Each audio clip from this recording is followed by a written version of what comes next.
On va débuter avec notre première conférence qui traite des mythes et réalités de la prévention en CHSLD. La conférence sera offerte par M. Steven Florent, préposé aux bénéficiaires au CIS des Laurentides depuis 2002. Il est aussi vice-président régional en santé et sécurité du travail à la CSN, CIS des Laurentides. Il vient nous parler de mythes et réalités dans les CHSLD. Accueillez chaleureusement M. Steven Florent.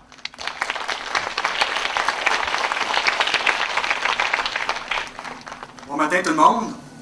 C'est une première pour moi aujourd'hui, donc je vais demander un peu de votre collaboration là-dedans. Moi, j'ai ramené à peu près 10 questions, affirmations sur un peu la vie que j'ai en tant que préposé bénéficiaire. Alors, on va commencer comme suit. Ça fait quand même assez longtemps que je travaille en CHSLD à titre de préposé aux bénéficiaires. Puis, comme officier syndical, j'ai pu constater que la situation dans le travail dans les CHSLD est parfois méconnue. Il existe de nombreux mythes, donc il est souhaitable de vous parler. J'aimerais vous donner la définition d'un mythe. Et là, ça va au-delà de mes compétences, mais je vais vous dire pareil. Un mythe est une construction imaginaire qui se veut explicative des phénomènes cosmiques ou sociaux et surtout fondatrice d'une pratique sociale en fonction des valeurs fondamentales d'une communauté à la recherche de sa cohésion. Que savons-nous des mythes sur la santé et la sécurité du travail dans nos CHSLD? Alors,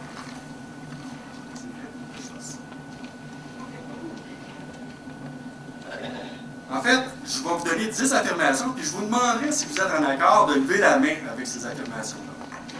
Donc, la première affirmation, dans nos CHSLD, la clientèle est tellement hypothéquée que seulement quelques résidents sont agressifs envers le personnel soignant. D'après vous, est-ce que vous êtes en accord avec ça? Vous levez la main. Sinon, vous ne levez pas la main. Donc, je vois que c'est unanime. Donc, vous aviez raison. De nos jours, presque tous les soignants se font frapper lorsqu'ils réalisent des soins auprès des résidents. Il est important que le personnel soignant dispose du savoir-faire pour approcher la clientèle.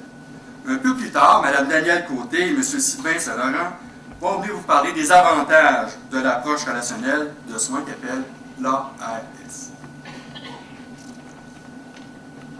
Deuxième affirmation, et c'est toujours pareil, êtes-vous en accord avec cette affirmation? De nos jours, il y a tellement de personnes dans les CHSLD que les soignants n'ont plus à forcer pour déplacer les résidents. Je vois que c'est encore unanime. Mais on ne peut rien vous cacher aujourd'hui. En fait, la réponse est faux. Il est vrai que dans les CHSLD, plusieurs soignants ont accès à un lève-personne. Ces appareils permettent d'éliminer les soulèvements. Toutefois, cela n'empêche pas les soignants de forcer lorsqu'il faut tourner, glisser ou rouler les résidents. Il est important que les établissements se dotent, et là, je les mets en rouge, là, des meilleurs équipements à la fine pointe de la technologie.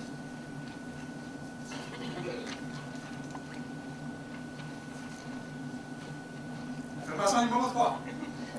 Dans les CHSLD, les soignants appliquent intégralement le PDSB. Ça a l'air que ça passe encore, vous avez raison. Il est vrai, donc en fait, l'application des PDSB par le personnel soignant n'est pas toujours optimale en CHSLD.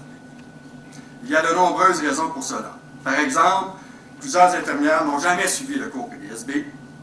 Cet après-midi, M. François Aubry et Mme Isabelle Fellou viendront présenter certaines de ces raisons. Dans les CHSLD, les familles sont bien au fait des problèmes. Et ça, je pense que c'est important, de santé et de sécurité vécus par les travailleurs. Êtes-vous en accord avec cette affirmation? C'est vraiment facile, hein? C'est correct. C'est arrangé, non. En fait, c'est vrai, il faut. Je vais vous dire pourquoi. C'est que la plupart des familles ne souhaitent pas que le personnel soignant se blesse lorsqu'il soigne leurs proches. Cependant, parfois, certaines familles ont des exigences et des comportements qui portent atteinte à la santé et à la sécurité du personnel soignant. Pour préserver la santé et la sécurité au travail, il est essentiel que les familles puissent devenir des alliés, et je mettrai également la direction là-dedans. Donc, je pense que tant que les deux, d'un commun accord, on peut faire de grandes choses, c'est-à-dire on peut faire en sorte que nos travailleurs soient, en fait, sécurisés dans leur lieu de travail.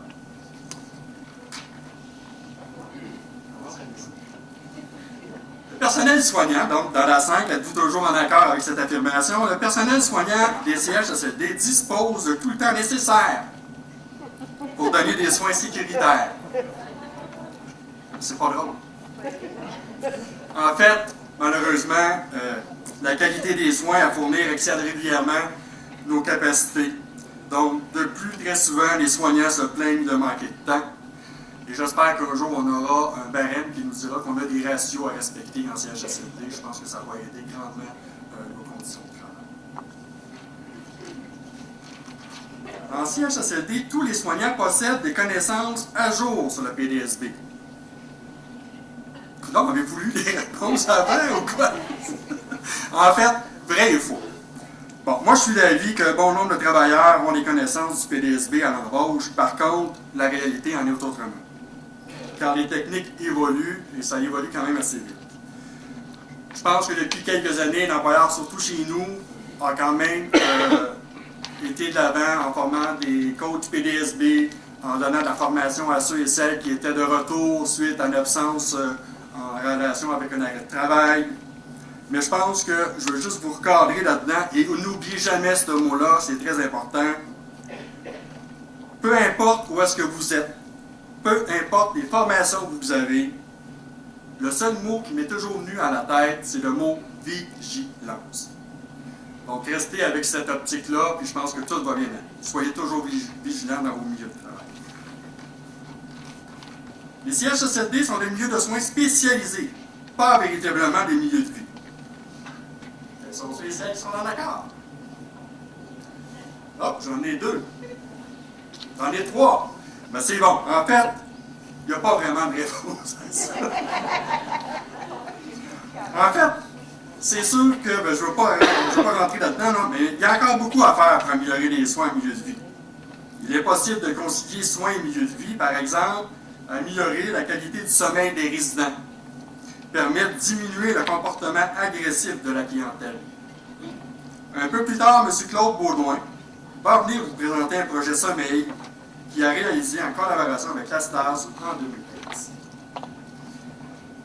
Le numéro 8 est la suivante. L'affirmation numéro 8. Travailler en CHSLD permet au personnel soignant, et celle-là, elle est vraiment d'actualité, de conserver une bonne santé psychologique.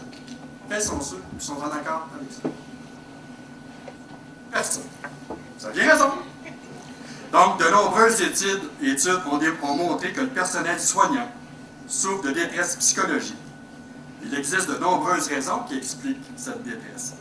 Agressivité de la clientèle, sureffort à fournir, charge du travail élevée, manque de latitude décisionnelle. Il m'apparaît essentiel que les CHSLD mettent en place un programme de prévention de la détresse psychologique.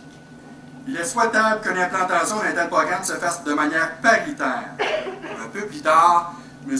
Jérémy Chevrier va vous souligner que le paritarisme est une condition essentielle pour la mobilisation du personnel en prévention.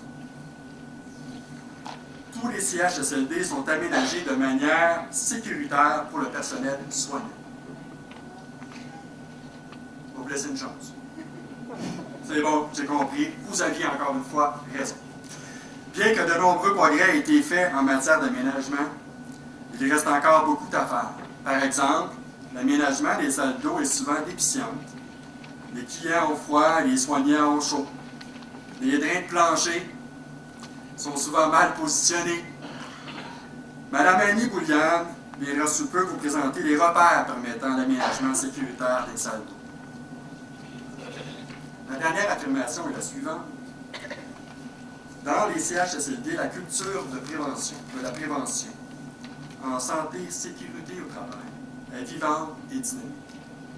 Êtes-vous en accord avec cette affirmation? Il est vrai que dans les CHSLD, certaines mesures de prévention sont appliquées. Pensons par exemple au comité paritaire en santé et sécurité au travail, à l'achat d'appareils de déplacement de bénéficiaires. Cependant, il est possible de faire mieux en prévention. Il faut valoriser la prévention.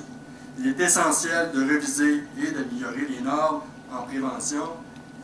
Les prochains conférenciers vont vous parler de l'importance de développer une véritable culture de la prévention en santé et sécurité dans les CHSLD. Mesdames et messieurs, je vous remercie beaucoup de votre collaboration.